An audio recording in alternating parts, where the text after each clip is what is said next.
On Friday, in Venezuela, President Nicolás Maduro delivered a public statement after appearing before the Supreme Court of Justice in the process that looks into the electoral process in the country. Brazil government confirms that there were no survivors after a plane crashed in a residential area of Sao Paulo. And UNRWA reported that malnourished children rose by over 300% in July compared to May in this year in northern Gaza. Hello and welcome to From the South. I'm Alejandra Garcia from teleSUR Studios in Havana, Cuba. We begin with the news.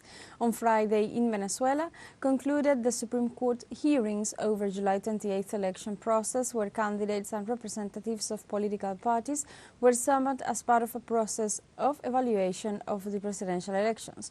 In this third and last day of appearances, more than 15 political organizations and 3 former presidential candidates and representatives appeared before the Electoral Court. In this regard, Frederic Villegas of the Centrados en la Gente party and the former opposition candidate Benjamin Rauseo for the Conde party already appeared before the Electoral Court. In this sense, President Nicolás Maduro and the Vice President of the United Socialist Party of Venezuela, Diosdado Cabello, also went to the Supreme Court. The President of Venezuela, Nicolás Maduro, after he appeared before the Supreme Court's electoral chamber in the investigation that looks into the electoral process of July 28th, highlighted that he presented himself before the Supreme Court as a willing participant in the institutional process, different to other former candidates, while referring to the far-right candidate Edmundo González. He also highlighted that the representatives of his party, Diosdado Cabello, presented all necessary information as asked by the top court and underscored that he continues to be at the disposal of the court. The president underscored his willingness to continue to be at the court's disposal, highlighted the inconsistencies of the documents presented as supposed evidence by the far right, while they do not comply with one of the main institutions in the country, which is the Supreme Court. The head of state assured that he answered all the questions asked by the country's highest court. I am here alone, Nicolás Maduro, an ordinary citizen.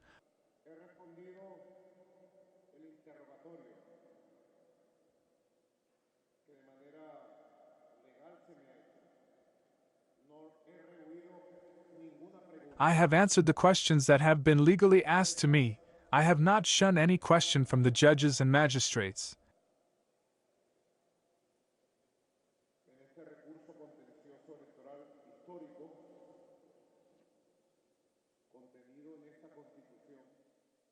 In this historic contentious appeal abided by this Constitution before the electoral chamber, 9 out of 10 candidates have appeared and complied with the law. In this sense, dozens of workers, students, and members of political and social organizations mobilized to the Supreme Court of Justice to support the victory of President Nicolás Maduro. During the mobilization, participants from different parts of the country raised flags and banners in support of the victory of the candidate of the Great Patriotic Poll in the elections of July 28th. The sympathizers also rejected the actions of the Venezuelan extreme right wing that seek to promote violence and destabilize peace in the country. In Venezuela, the re-elected President Nicolás Maduro denounced that 83% of the alleged reports published by the far right are false, affirming that it is a strategy to stage a coup against the state. From the Miraflores Palace, the President stated that after a thorough analysis by experts who reviewed the web page created by Edmundo González, it was concluded that most of the alleged minutes are actually false documents. The head of state also announced that he signed a document proposed by the National Telecommunications Commission of Venezuela to suspend the social network X for 10 days on the grounds that it is inciting a cybernetic coup led by the United States. El Edmundo, traidor a la patria, sacó una página web. Edmundo, traitor to the homeland, launched a website, and the groups of experts and specialists who reviewed the so-called minutes that are not minutes have determined that 83% of what was published are false documents.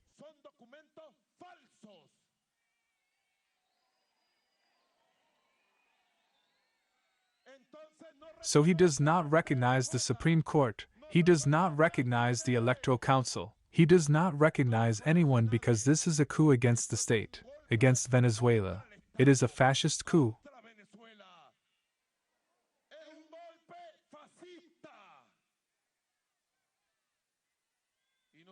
And we have to denounce it, face it, and solidify the popular victory against the fascist coup that is being attempted in Venezuela. La victoria popular contra el golpe fascista que se pretende en Venezuela. Let's take a short break, but remember you can join us on TikTok at teleSUR English, where you will find news in different formats, news updates, and more. We'll be right back. Stay with us.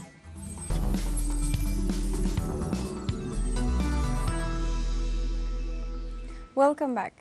Brazil government confirms that there were no survivors after a plane crashed in a residential area of Sao Paulo. This Friday, around 1 o'clock in the afternoon, local time, an aircraft to the Boeing airline with at least 62 people on board crashed into a residential area in the locality of Vinhedo. The fire brigade deployed an operation. Some of them are already at the scene carrying out rescue works. Although the number of fatalities is not yet known, authorities say that the incident left no survivors.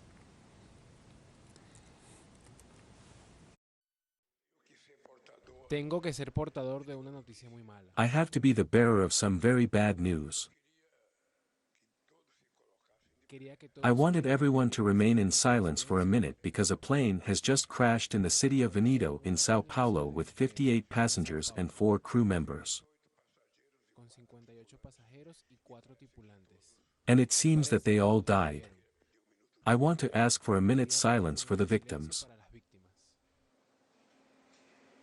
Ecuador's government once again decreed a curfew in 20 localities hit by violence and insecurity provoked by criminals. President Daniel Noboa detailed that this measure exempts workers in strategic sectors such as health, security, communication, the judiciary and other public institutions, and also contemplates hourly restrictions on vehicle circulation during the established period. Noboa added that the government will continue to strengthen the fight against narco-terrorists and crime on all fronts. The government of Colombia compensated over 330,000 victims of the armed conflict in the last 2 years. The director of the Victims Unit, Lilia Solano, assured that this was possible thanks to the allocation of resources and the implementation of specific actions to overcome the vulnerability of the victims. Solano added that the institution is working on various processes, including with ethnic peoples who have historically been the most affected by the violence of armed groups. On the other hand, the Colombian government included 125 collective subjects in the unit for victims with the objective of facilitating their access to preparation for damages to the community during the armed conflict.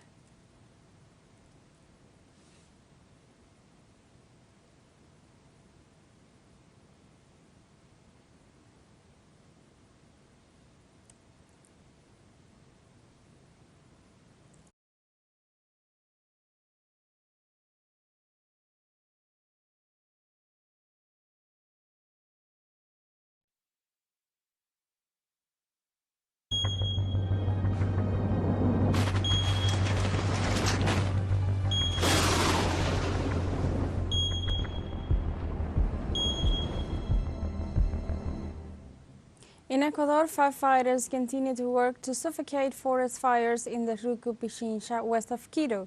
According to the fire brigade team, at least 62 personnel and 17 vehicles are deployed at 5 specific points to protect as much vegetation as possible.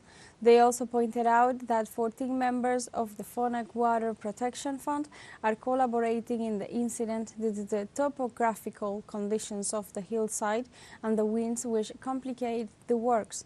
In this sense, the firemen assured that the location of the fire does not present a risk for the people and houses nearby. However, the flora and fauna are the ones that are in danger. The government of Honduras reiterated its commitments to safeguarding the planet during the inauguration of the facilities of the 2nd Battalion of Environmental Protection. The Honduran President Xiomara Castro pointed out that the past governments carried out a coup against the environment by destroying at least 36,000 hectares of protected areas. Castro also recalled that during the government of former President Manuel Zelaya, environmental issues were prioritized with the involvement of the armed forces in this task.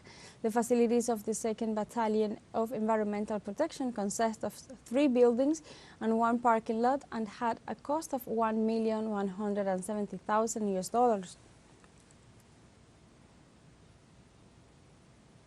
In China, vehicles were swept away by constant downpours, disrupting the flood discharge system in the Shaanxi province. Local media reported that Xidan County recorded heavy rainfalls for several hours from Thursday evening to early Friday morning. Over 200 cars were flooded after downpours blocking roads and affecting the flood discharge system. The Ministry of Emergency Management assured that it has a 4-level emergency response to the floods in the most impacted provinces. We have a second short break coming up, but before we invite you to visit our YouTube channel at teleSUR English, there you'll be able to rewatch our interviews, top stories, special broadcasting and more. Hit the subscribe button and activate the notification bell to stay up to date on the world's most recent events. Final short break, don't go away.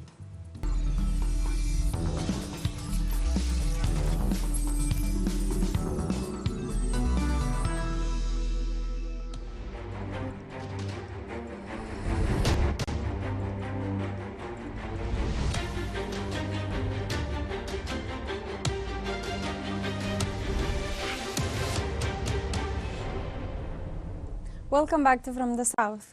On Thursday, the United Nations Relief and Works Agency for Palestine Refugees, UNRWA, reported that malnourished children rose by over 300% in July compared to May this year in northern Gaza. Indeed, the Global Nutrition Cluster and the Integrated Food Security Phase classification unfolded that 96% of the population in Gaza are starving to death. Meanwhile, UNRWA urged nations for both soaring their humanitarian aid to the Gaza Strip and calling for an immediate ceasefire to defuse the dire crisis there.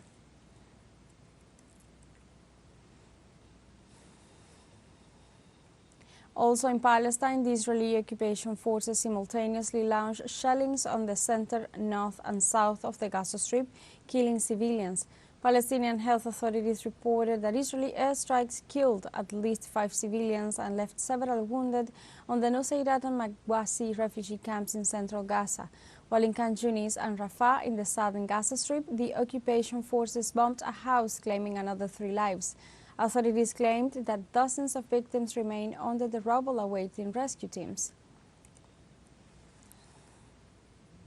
On Friday, United Nations Human Rights spokesperson Jeremy Lawrence referred to the stance of the High Commissioner concerning the statements provided by Israeli Finance Minister Smotrich.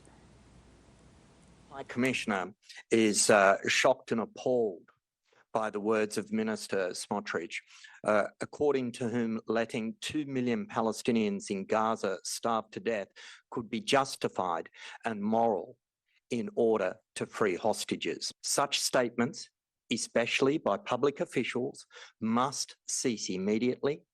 They must be investigated, and if found to amount to a crime, must be prosecuted. In Syria, authorities report 4 military personnel wounded and material damage after a new Israeli attack on an ammunition depot in the province of Homs. The Syrian Ministry of Defense reported that the aggression was carried out near the Suchu-Jerat air base after missiles were fired by Israeli fighters flying over Lebanese airspace. According to military officials, Syrian air defense attempted to repel the attack and intercepted some shells from the Tel Aviv regime. The Syrian government claims that these aggressions constitute a violation of its sovereignty and international law.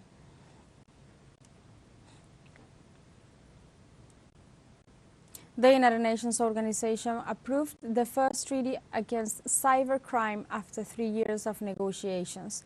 The text will be submitted for formal adoption to the United Nations General Assembly.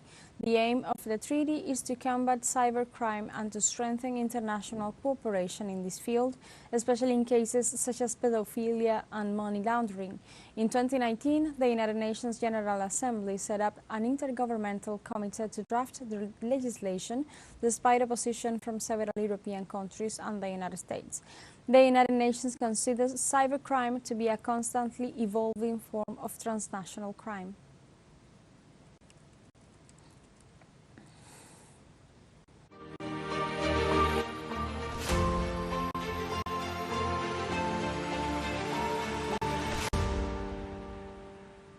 Russian troops expelled Ukrainian forces from the Kursk region. The Ministry of Defense reported over 900 Kyiv military deaths from the attempted offensive. The northern troops and reserves frustrated the attempts of the Ukrainian units on the Russian territory. According to the lately reports from Moscow, the total Ukrainian losses amounted to 945 military. Only in the last hours, the Russian troops neutralized 280 servicemen loyal to Kyiv.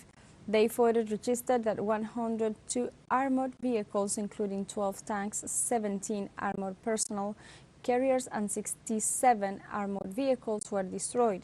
In this regard, during a meeting with members of his cabinet, President Vladimir Putin announced plans to meet with senior defense and security officials to address the issue.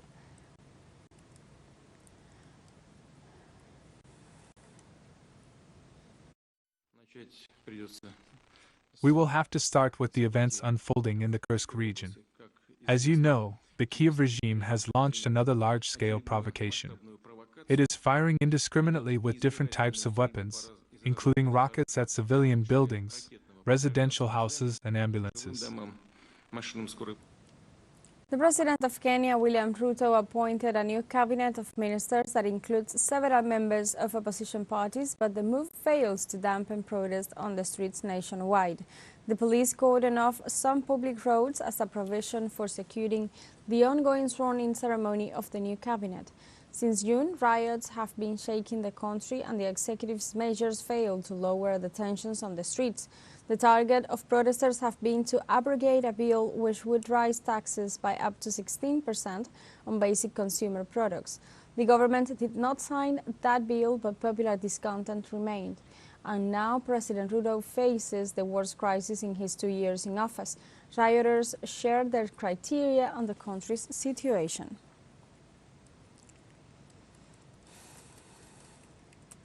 All we need is good governance. We've been calling out for good governance ever since. Right now, you cannot go live on TikTok. You cannot go live on Instagram. They are all suspended. If you go live, they cut you off. If you're showing anything that shows the city, they cut you off. All my accounts have been suspended, and we are just asking for one simple thing, just good governance. We don't want them taking all our money and putting them in our pocket in offshore accounts. We want the money working for Kenyans. People are here crying for their rights. Good governance and accountability. And also another thing is allow young people to become who they want to be by not stealing from them, not looting from them. Because one thing that I know is that this country can be run properly without looting of public funds. Yes. The government of Spain blamed the autonomous police of Catalonia for the escape of the former Catalan president Charles Puigdemont. Charles Puigdemont appeared this Thursday in Barcelona to give a brief speech in the context of the investiture of the socialist Salvador Illa as head of the autonomous government. In that context, the Ministry of Justice expressed that the local police were in charge of supervising the police operations during the investiture of Salvador Illa, and they failed to comply with the Supreme Court's order to arrest Puigdemont. For its part, the Supreme Court asked the Mossos d'Esquadra and the Ministry of the Interior for details on this failure.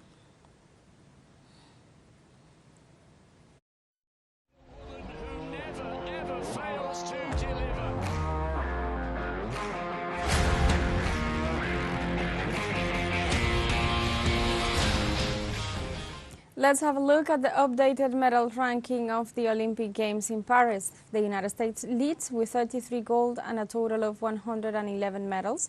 China is now in second place with 33 gold and a total of 83. And Australia is in third place with 18 gold out of 48 total.